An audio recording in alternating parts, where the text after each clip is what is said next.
Horror अड्डा में आपका एक बार फिर से स्वागत है। आज रात के इस अंधेरे में मैं आपके लिए एक ऐसी कहानी लेकर आया हूं जो आपको पुरानी सुनसान इमारतों के बारे में दोबारा सोचने पर मजबूर कर देगी। तो चलिए सुनते हैं आज की कहानी, भूतिया लिफ्ट।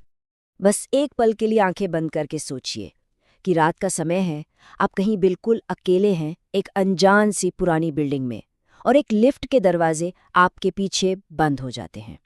और फिर वो लिफ्ट आपको आपकी मंजिल पर ले जाने की बजाय किसी ऐसी जगह ले जाती है जो है ही नहीं। तो कहानी शुरू होती है रोहन से। रोहन एक बहुत बड़ी मल्टीनेशनल कंपनी में मार्केटिंग हेड है। अब नौकरी ही ऐसी है कि उसे अपने घर से ज्यादा तो होटलों में ही रहना पड़ता है, मतलब हमेशा सफर पर।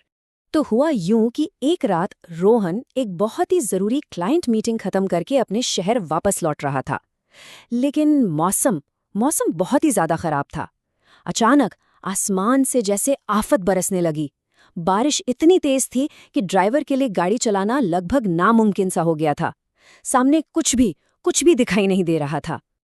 अब कोई और रास्ता था नहीं, तो रोहन ने ड्राइवर को एक पुराने से थोड़े डरावने से दिख रहे होटल के सामने गाड़ी रोकने को कहा। वो होटल हाईवे पर बिल्कुल अकेला खड़ा था। ऐसा लग रहा था मानो सदियों से किसी का इंतजार कर रहा हो। रोहन इतना थक चुका था कि उसने ज्यादा कुछ सोचा नहीं और बस रात गुजारने के इरादे से उस होटल के अंदर चला गया। तो अब कहानी पहुंचती है अपने दूसरे पड़ाव पर, कमरा नंबर 303। जैसे ही रोहन ने होटल में कदम रखा ना, एक अजीब सी बेचैनी ने उसे घेर लिया। लॉबी पूरी तरह से खाली थी, सिवाय रिसेप्शन पर बैठी एक लड़की के। वो लड़की थोड़ी अजीब थी। उसकी आंखें अंदर धसी हुई थीं। ऐसा लग रहा था जैसे वो पता नहीं कितनी रातों से सोई ही ना हो। पर रोहन उस वक्त इतना ज्यादा थका हुआ था कि उसने इस बात पर कोई खास ध्यान नहीं दिया और जल्दी से एक कमरा मांगा। उस लड़की ने बिना कुछ बोले रोहन का आईडी लिया और उसे कमरा नंबर 303 की एक पुरानी सी भारी चाबी पकड़ा दी। चाबी हाथ में लेकर रोहन लिफ्ट की तरफ बढ़ गया और बटन दबाकर लिफ्ट का इंतजार करने लगा। और अब आता है कहानी का तीसरा और सबसे अहम हिस्सा, लिफ्ट का डरावना सफर। और यहीं से शुरू हुआ रोहन की जिंदगी का वो सबसे भयानक सफर, जो उसे एक ऐसी मंजिल पर ले जाने वाला था जिसके बारे में उसने कभी सोचा भी नहीं था। जैसे ही लिफ्ट आई, रोहन अंदर गया और तीसरे फ्लोर का बटन दबा दिया। लिफ्ट के दरवाजे बंद होने ही वाले थे कि अचानक वो रुक गए और फिर से खुल गए। ऐसा लगा मानो किसी ने दरवाजे के बीच में हाथ लगा दिया हो। रोहन को ये थोड़ा अजीब तो लगा, पर उसने सोचा कि चलो पुरानी लिफ्ट है, शायद कोई खराबी होगी। लिफ्ट ऊपर जाने लगी और तभी रोहन की नजर बटनों पर पड़ी। उसकी आंखों के सामने तीसरे फ्लोर के बटन की लाइट बुझ गई और 5वें फ्लोर का बटन अपने आप जल उठा। ये देखकर रोहन का दिल बैठ गया।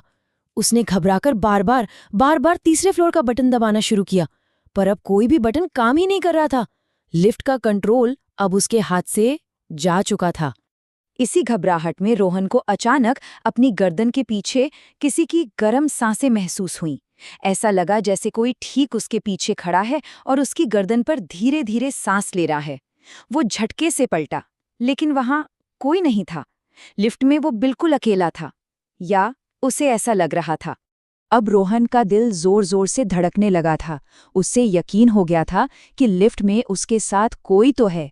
सांसों की आवाज अब और भी ज्यादा साफ सुनाई दे रही थी, और तभी लिफ्ट के अंदर की वो छोटी सी लाइट झिलमिलाने लगी और फिर बंद हो गई। लिफ्ट में एकदम घना अंधेरा छा गया। रोहन मदद के लिए चिल्लाने ही वाला था कि अचानक उस अंधेरे में से एक बर्फीले ठंडे हाथ ने आकर उसका मुंह जोर से बंद कर दिया। उसकी चीख उसके अंदर ही घुटकर रह गई और तभी उसके कान में एक सर्द गहरी आवाज ने कुछ फुसफुसाया। कहानी का चौथा हिस्सा, 5वीं मंजिल का राज। रोहन की हालत इतनी खराब हो चुकी थी कि वो बस बेहोश होने ही वाला था। लेकिन कुछ ही पलों के बाद लाइट वापस आ गई। लिफ्ट 5वें फ्लोर पर पहुंचकर रुक चुकी थी और उसके दरवाजे धीरे धीरे खुल रहे थे। जैसे ही लिफ्ट के दरवाजे खुले, रोहन अपनी जान बचाने के लिए बाहर की तरफ भागा। वो इतना ज्यादा डर गया था कि उसके गले से चीख तक नहीं निकल पा रही थी।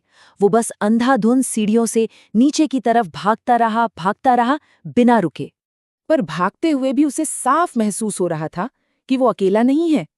कोई सीढ़ियों पर भी उसके ठीक पीछे पीछे आ रहा है और उसके कानों में किसी आदमी के जोर जोर से हंसने की एक डरावनी आवाज गूंज रही थी जो उसका पीछा कर रही थी। और अब कहानी का 5वां हिस्सा, होटल का सच। जैसे तैसे हाँफते हुए रोहन सीधा रिसेप्शन पर पहुंचा। उसने कांपती हुई आवाज में उस लड़की को लिफ्ट में हुई सारी भयानक घटना के बारे में बताने की कोशिश की। रिसेप्शनिस्ट ने उसे पानी दिया और जब रोहन ने उससे 5वें फ्लोर की पूरी बात बताई तो उस लड़की ने एक बिल्कुल बेजान सी आवाज में जो कहा, उसे सुनकर रोहन के पैरों तले से जमीन खिसक गई। उसने कहा, सर 5वां फ्लोर? हमारे होटल में तो सिर्फ 4 ही फ्लोर हैं। ये शब्द सुनते ही रोहन कुछ पलों के लिए एकदम सुन्न पड़ गया। एक ठंडी सिहरन उसकी रीढ़ की हड्डी से होते हुए पूरे शरीर में फैल गई। उसकी समझ में नहीं आ रहा था कि उसके साथ क्या हुआ है। अगर होटल में 5वां फ्लोर है ही नहीं तो आखिर वो लिफ्ट उसे कहाँ ले गई थी। कहानी का छठा और अंतिम भाग, कभी न खत्म होने वाला डर। रोहन उस भयानक सच को सुनते ही घबराहट में उस होटल से बाहर भागा और सीधा अपनी गाड़ी की तरफ दौड़ा, जहां उसका ड्राइवर सो रहा था।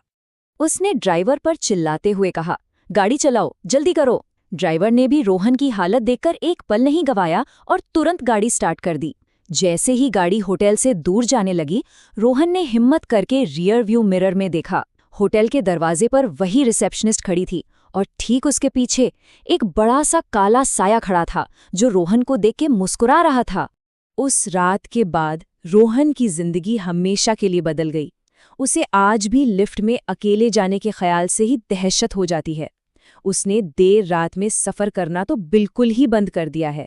उसे आज भी बुरे सपने आते हैं कि वो उसी लिफ्ट के अंदर फंसा हुआ है और वो लिफ्ट उसे बार बार उसी 5वें फ्लोर पे ले जा रही है जो असलियत में कभी था ही नहीं।